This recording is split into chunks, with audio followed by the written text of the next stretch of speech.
Welcome to the Charity Connector. Hosted by Dominic Fenton and produced by Grow Radio, we give you an insight into the hearts of charities making waves in our world. Hi everyone, and welcome back to the new episode of the Charity Connector. I'm your host, Dom Fenton, and I have another guest. Hi Kathy, how are you? Hi Dom, nice to see you. I'm doing well, thank you. Good. It's great to have you on here. So Kathy, for those that don't know you, why don't you introduce yourself and tell people what you do? Yeah, absolutely. So I am Kathy Benwell, and I am co-founder of A Good Thing CIC, which is an online non-profit platform that connects businesses anywhere in the UK that have physical stuff to give away with charities that are in need of that stuff. We were talking beforehand, and actually I love the concept. And actually, you're not actually based in the UK, are you? I'm not any longer based in the UK. We were when we set this up. A little bit of a long story, and we had a work move that was planned before the pandemic happened to move to the US. As soon as that first lockdown happened, everything went on hold. The US embassy closed, our visa process shut down, and we had no idea. If you remember, at that point, nobody knew what was going to happen. We never knew if we'd ever leave the UK again. So we just continued with our plan of setting up and piloting A Good Thing very successfully during 2020. And then finally our visa did come through and we moved. So unexpectedly, I'm now running A Good Thing from here, from Boston on the East Coast in the US. And this is what I love about being able to do is actually we can connect wherever we are. Yes, exactly. And it has been, it sounds a bit far-fetched, but genuinely it's been surprisingly easy. I think the only things where I think, I feel like I'm missing out there are lovely events that we get invited to. Come and speak at this, come and present at that. Earlier this year, we were lucky enough to be given an award, and that was perfect because my husband was in London anyway for a different work event, and he was able to go and pick up the award. It would have been a shame not to be there for something like that. So those are the only times when there are those sort of events or exhibitions that we're invited to where I do feel disappointed that I'm not there. We have a great team on the ground in the UK. So we have a member of staff who looks after our marketing and comms, who's based in Shropshire, who does a fantastic job representing us. And then a big team actually of volunteers spread out all over the country who are also there representing us and doing things on our behalf. It is very much, but I think any organisation is about the team, and that's so important to have a good team around you. And it sounds like you've got that. Yeah, we are a great team. And I think like many small organizations, you have to be a great team when you're a tiny organization.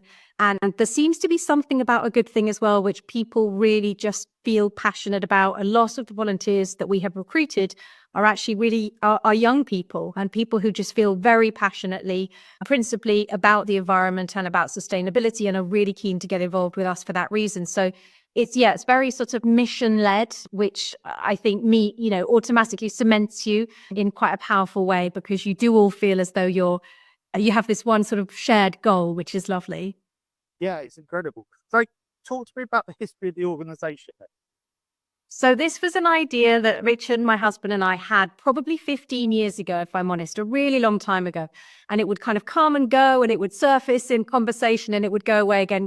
Our lives were very full. We had 3 young children. We had set up a software business together 12 years ago, which we were busy running and managing. There was definitely no time to do anything else. And then as soon as the very first lockdown happened in March 2020, I think we realized that at least in the evenings and at the weekends, to some extent, we were going to have a bit of time that we might not otherwise have had. My husband is a tech CEO. He trained as a software engineer. So he had the skills to go off and start coding up, building the platform that powers A Good Thing. So he then spent, bless him, his evenings and weekends during that first lockdown, March to May 2020, doing that. That summer, we then begin to pilot it. So we began sharing it with lots of local organizations, both businesses and charities, and just sounding them out really and trying to understand, is this useful? How would you use it? I had been doing a lot of work at that point with a charity in Slough called Homestart. And so I had some pretty good connections in that part of the world through that. And it was very helpful to be able to talk to lots of those people about what we were building and how they would use it. And to be honest, the thing that really pushed us to make it a reality was a match that happened between our software company and this charity Homestart that I was working with. So in Richard's software company, these software developers, they get through laptops probably every 3 years or so, which is very standard within software development. They want to be working on the latest sort of really high spec machines. At the end of 3 years, this very nice high quality laptop basically goes in a cupboard and just gets shelved, literally. Meanwhile, in this office I was working in Slough, these colleagues of mine were battling away on 6, 7, 8-year-old laptops that take 10 minutes just to power up. I'm sure lots of your listeners will have had this experience. You go off and make a cup of tea while you wait for your computer to switch on. And I was telling him this at home and how frustrating it was. And it was suddenly like this light bulb moment where we thought, hang on, we can just get those laptops from the cupboard at the office and give them to my colleagues at Homestart. So we did that very successfully with very little effort. But we realized that only happened, obviously, because he and I had that connection. And that charity and that business would never have found each other. Otherwise, the business wouldn't have had a clue that the charity even needed those things. The charity would never have had the ability to connect with that business and make that request. So we just thought, why on earth can't this possibility be open to all charities? Why should it be that you have to have this kind of personal connection in order to make it happen? I guess it links into lots of conversations that are going on around equity, leveling the playing field, allowing people to share around more equitably what is out there. So anyway, that was the sort of the trigger moment where we saw how easy it was, saw what an amazing impact it had, and we just thought, okay, we have to try to find a way to make this easier. We all rely so heavily these days on our digital devices. We all know that anything that we do online or digitally is just fast, generally fast, easy. And if we could find a way to make this easy for businesses, it would become a no-brainer for them and they would have no excuse not to use it. And it's really interesting how simple things can be. Yes, How absolutely. you just see this one idea, see how it happens, and then things then come into fruition, and things are starting. Yeah.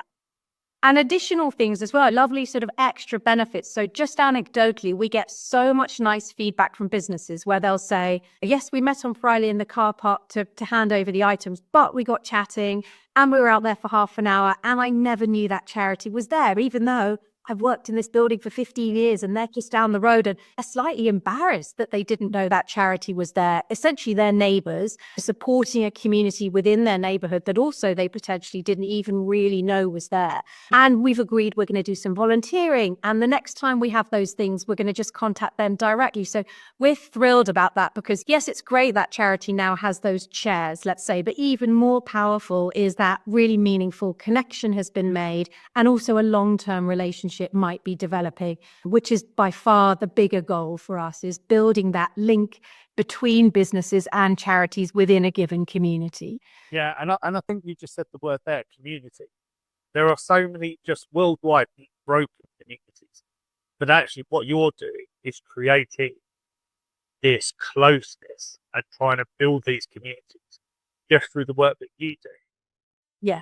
Exactly. Yeah, it really is. It really is community building in the sort of rawest form, actually. And it is so lovely to get those little anecdotes coming back to me. And they make it all worthwhile. Because as I say, the item itself, yes, that's great. And it has absolutely saved the charity some cash. But I love that side of it. I suppose it's the human element that I really love that makes it feel very meaningful. Yeah. So you started, say, 4 years ago. Where are you now as an organization?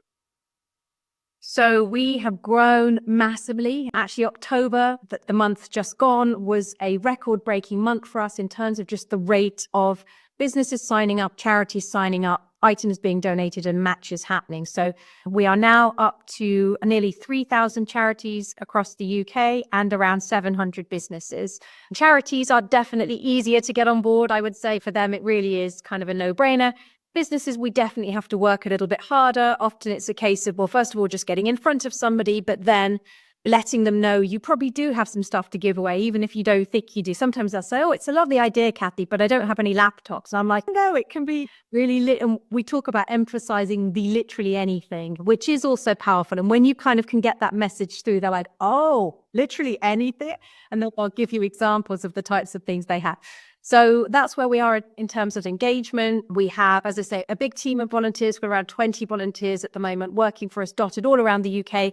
doing a whole mixture of things. So many of them are doing outreach on our behalf. So they're reaching out to businesses, charities to get them engaged. They're helping us with writing up our case studies, our good news stories that go onto the blog, which also really help to drive businesses to sign up with us. They're helping with our Charity Needs project, which is something that we just launched last month, which is really exciting, which is essentially making the app, the platform work in the opposite direction. So contacting businesses and saying, a charity near you needs this stuff. Do you have it to give away? So we've just built that into the app in the last month or so and are just piloting that now at the moment in and around London, just because we've got a really good concentration of engagement there, but hoping very quickly to roll that out across the whole country. There's a lot going on with that. There is a lot going on. We managed to fit in quite a lot, given that we're all part-time and doing many other things at the same time and never in the same room together. Yeah, It's quite cool how that works. It is cool how that works. So in terms of, so that's where you are now. Let's say 2-3 years time. Where do you want to be? Where do you want a good thing to be? So we would love, this is thinking really big here, but we would love a good thing to be the brand for corporate engagement with charities, for it to be we picture it on businesses' websites, at the bottom where they've got all their accreditations or whatever, it would be a stamp that would be there that would say we're doing a good thing. If it was a physical business like a shop or a bank, it would have a sticker on the door as you walked in that said we're doing a good thing. And it would be a business's route to broadly engaging with the charities in their local area. So many businesses now have all sorts of targets around ESG, CSR, they've got sustainability goals, they've got net zero goals. They've got quite a lot of pressure on them in terms of the things that they need to try to change, do better, do more responsibly. And we are seeing a good thing as their sort of one-stop route to being able to do that, essentially. And there's no reason why every business in the UK should not be using it. I mean that genuinely, there really isn't, because there is a way for absolutely everybody to contribute. Yeah, and I think what's really interesting to me is that the amount of businesses that I talk to who have no idea about what charities are doing, even within a 10-mile, 5-mile radius, 3-mile radius. Yeah. A lot of them really have no idea. And also, when they're trying to pick a charity to work with, they don't know which ones or why they should work with which one. And actually, your platform is giving them that other opportunity to go, well, just by being able to give something. Yeah. Start working with a charity near you. Yeah. And what's nice about the way we've set it up, and something we thought quite carefully about actually, is making sure that they'll always have a choice. So when they create their listing of whatever it is they have to give away, they will get usually a number of responses. And what we think is really nice is that they then get to choose. So many of them will have maybe a particular corporate emphasis on we want to support children's charities, or we want to support people experiencing homelessness, or we want to support animal charities. They will often have some kind of leaning within their organization, and for that reason, particular charities that they're especially attracted to. So we think it's really nice then for them to be able to have that option, be able to pick the one that they would like to choose. What we've also decided to do, which we're really happy with, is we keep the business anonymous until the point that they're matched. So the charity just gets a message saying a business near you has this to give away. We don't name the business. And I think that's really important, especially given we're working within often small communities. We don't want bad feeling to build up because this charity was not selected by this business down the road when they had this stuff to give away. We think that's really important to keep that anonymity. And again, that's something businesses have told us that they really value, and that they love also having that choice of, oh, wow, look at all of these different charities doing different stuff in our area. We'll pick the one that most resonates with us. Yeah, I think that's really important as well, because I think for whatever reason, if something doesn't go through, even if they're chosen a charity, even if the last minute hits and there's something hasn't happened, as you say, you don't want that feeling. You don't want charities to go, oh, we were so close to getting it. No, that charity was. And then something will happen down the road. Yeah. And I think that's really important. So if I was a business owner, which I am, if I was a business owner, I wanted to be involved in this, what would I need to do as a business owner?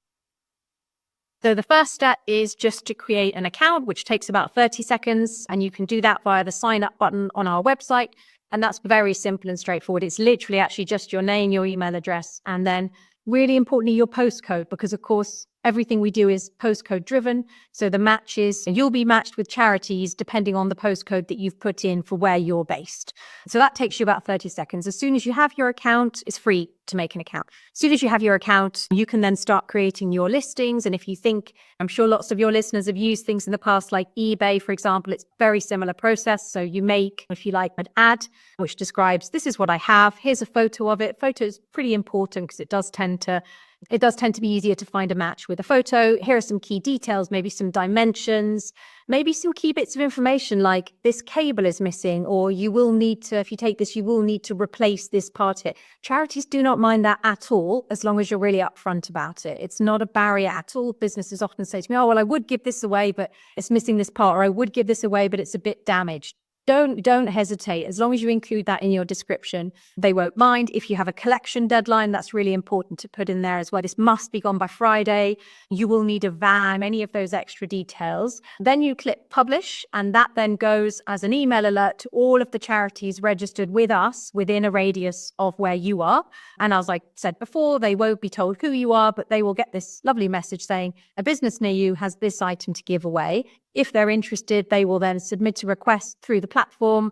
This is who we are. We'd love this item. We can get it on Friday. We've got a van. It's going to make such a difference to what we're doing, whatever text they might choose to include. And then you, the business, will get to pick which charity you'd like to be matched with. Almost always, the charity will travel to you to collect the items. Most of our matches happen within a few miles of where the business is.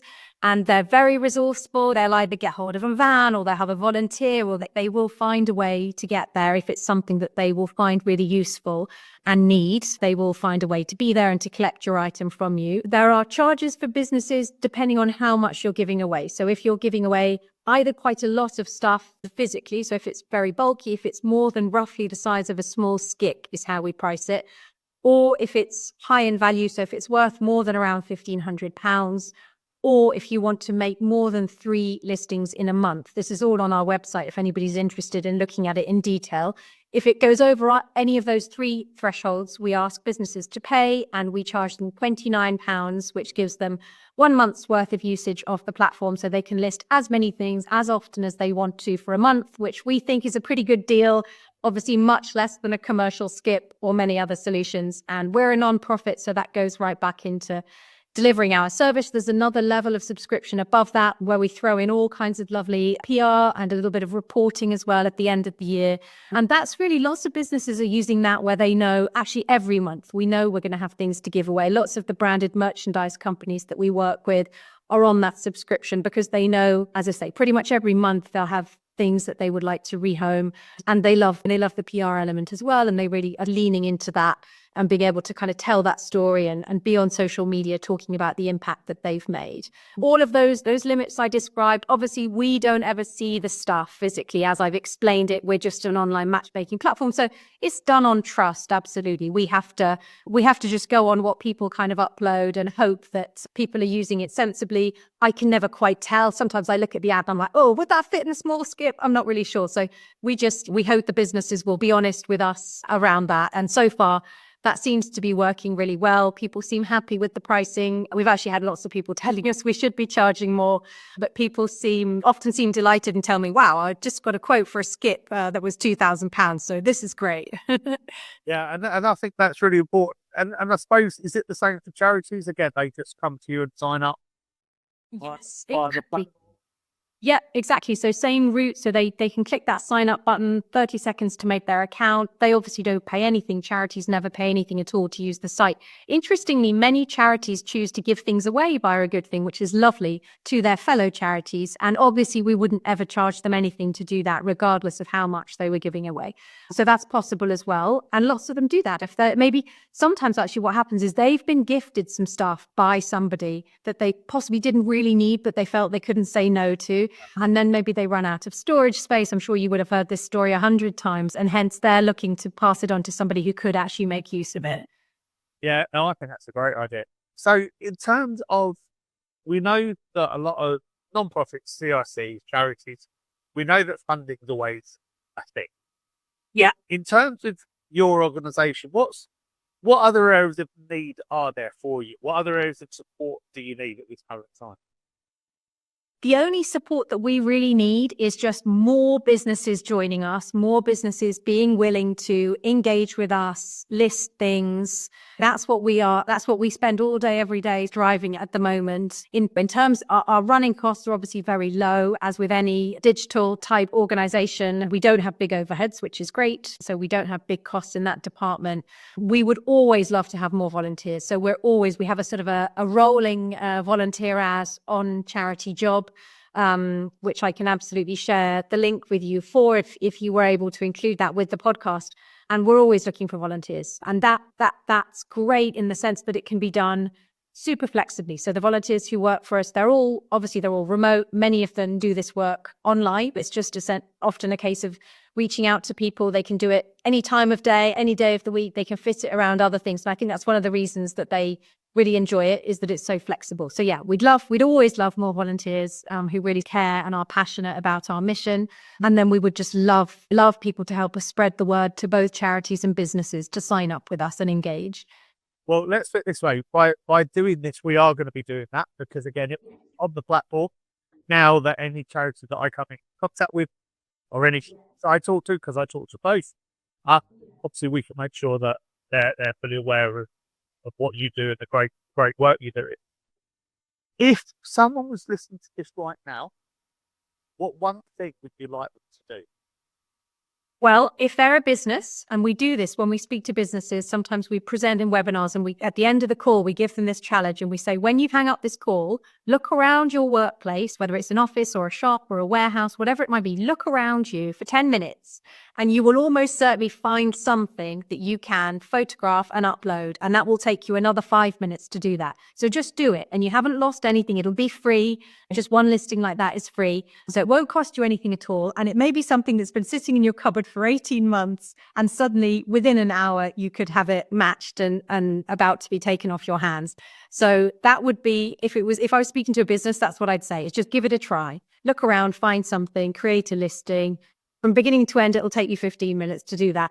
And if it's a charity, I would say sign up with us and then let us know what you need. So we send charities this charity need form where we ask them, what are you actually in need of? So as well as keeping an eye on email alerts, tell us what you need, and we will do what we can to reach out to the business community in your area and try to meet that need for you.